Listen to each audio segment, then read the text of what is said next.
déviance est une notion de la sociologie désignant des comportements non conformes aux normes sociales et qui sont l'objet d'une réprobation sociale. Chez les élèves, il s'agit des comportements subis de la part de leurs pairs, des adultes de l'école ou encore des violences qu'ils perçoivent ou observent dans leur environnement social. Mesdames, Messieurs, fidèles téléspectateurs de Parole Créatrice Info Télévision, bonsoir. Vous l'avez certainement compris, il s'agira aujourd'hui de parler de la déviance en milieu scolaire. Quelles sont les causes de la déviance en milieu scolaire et comment faire pour la prévenir? Vous le savez, vos avis sont importants, alors c'est à vous le micro.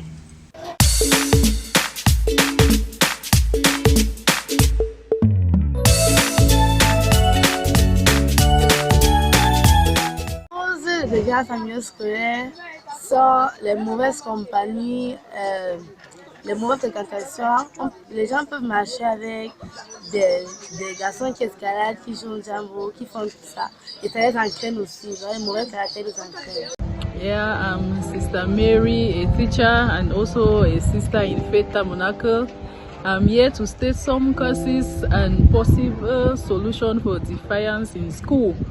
First, we know that the Bible instructs us to train up children in the way they should go so that they will not depart from it in the future. So the first cause I want to think that is the parents.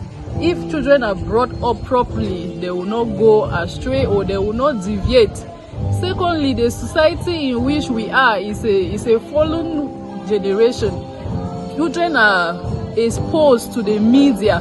I believe that's another cause of deviation from the norm. Children are exposed to the internet, to TV, to phone. Parents don't supervise what children watch, and it has contributed to children being stubborn and deviant. Les conséquences des déviances en milieu scolaire sont à regarder en principe au niveau de la famille. On accuse beaucoup l'école, mais ce n'est pas l'école qui crée les déviances. Les déviances commencent au niveau de la famille. Même le prophète Branham a dit qu'il ne faut pas parler de délinquance juvénile, parlons de délinquance parentale. Lorsque la famille échoue, les conséquences vont se retrouver au niveau de l'école. Ce n'est pas l'école qui donne par exemple aux enfants des téléphones Android avec des mégas à dormir à 4 h du matin parce qu'ils regardent des films. Ce n'est pas au niveau de l'école. L'école ne fait que subir ce qui se passe déjà au niveau de la famille. Donc, ce n'est pas l'école qui installe les télévisions avec des films violents. Lorsque papa et maman, nous savons que la situation alimentaire de nos familles est devenue précaire, ça fait en sorte que papa sort, maman également sort. Et les enfants sont laissés à eux seuls. Et c'est, comment je peux dire, c'est la télévision qui devient le nouvel éducateur. Et avec la télévision, bien évidemment, lorsqu'il n'y a pas de limite, on peut regarder n'importe quoi et ça crée des mécanismes, d'autres mécanismes dans le psychique qui font en sorte que les élèves sont amenés à manifester ce type de comportement partout où ils vont, on va les retrouver, que ce soit à la maison, que ce soit par exemple à l'école. Vous verrez par exemple des enfants qui répondent avec violence à leurs parents et pour s'en débarrasser, les parents vont dire pardon, aller à l'école. Et ils vont manifester le même comportement au niveau de l'école. Donc l'école ne fait que subir ce qui a déjà échoué au niveau de la famille. Et on va dire que comme cause, les causes doivent être recherchées au niveau de la famille et les conséquences, bien évidemment, c'est au niveau de l'école partout ailleurs.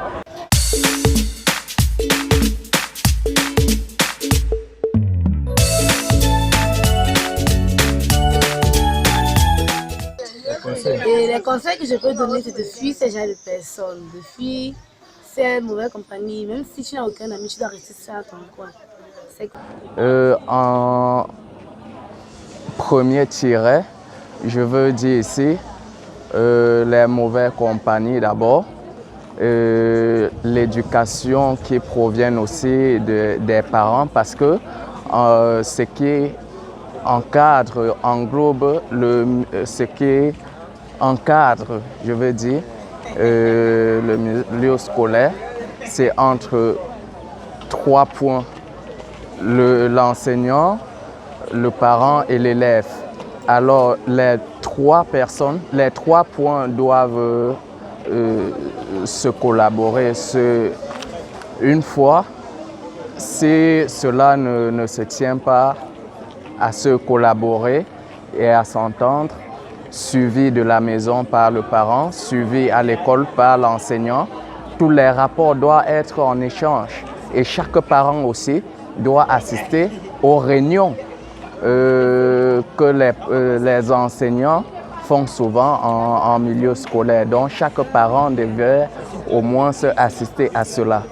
Je pense que par là, le parent va avoir de l'esprit ouvert en ce qui concerne l'éducation, comment je veux dire l'établissement se comporte. Il va aussi voir comment les enseignants préparent les enfants. Mais maintenant, s'il y a solution, il serait difficile de donner en un mot les solutions par rapport aux déviances en milieu scolaire. Je pense qu'il y a d'abord un réarmement moral qui doit être fait. Et tant que l'élève même ne peut pas avoir la crainte de Dieu dans son cœur, il sera difficile de le convaincre en lui disant que ce que tu fais là est mal. La morale a quitté nos familles. Même la morale doit revenir même à l'école, que ce soit dans la famille, que ce soit également au niveau de l'école. On doit encore enseigner la morale, savoir dire aux enfants que lorsque tu te lèves le matin, tu peux dire bonjour papa, bonjour maman. Ce sont des choses que nous enseignons à l'école, mais ces choses-là également ont disparu au niveau de l'école. Ça fait en sorte qu'on a toutes sortes d'esprits qui sont entrés et les élèves se comportent de n'importe quelle manière. Je vais prendre peut-être pour terminer par là des faits très simples.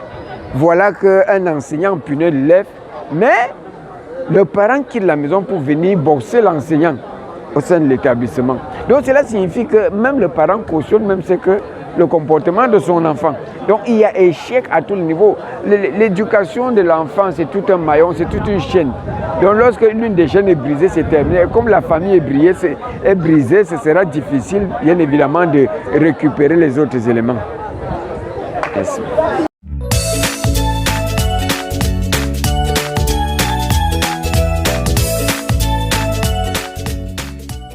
Le comportement violent en milieu scolaire est influencé par un ensemble de conditions de l'environnement scolaire, comme le cadre éducatif, les conditions d'enseignement et d'apprentissage, la qualité des relations interpersonnelles, la qualité de l'environnement physique et social. À ceci, nous pouvons ajouter la solitude, car les parents ont démissionné de leur rôle, la dépression, la marginalisation, mais également le désintérêt pour l'école. On pourra ajouter à ceci également la consommation de l'alcool ou de la drogue et bien d'autres. La réduction des actes violents en milieu scolaire repose sur une connaissance juste des enjeux sociaux qui motivent souvent ce type d'actes. Il faut une réelle concertation entre les parents et les intervenants du milieu scolaire et même les fournisseurs des services Internet, améliorer le climat scolaire, de meilleurs encadrements et une meilleure surveillance, enseignement de bonnes pratiques sur Internet auprès des élèves. Mais cependant, retenons que la meilleure prévention reste la prière, confier ses enfants au Seigneur, car il est écrit dans le livre de Proverbes au chapitre 22, verset 6, « Instruis l'enfant selon la voie qu'il doit suivre, et quand il sera vieux, il ne s'en détournera pas. » Mesdames, Messieurs, c'était à vous le micro. Merci de nous avoir suivis et nous espérons vous retrouver dans les prochains jours. Shalom.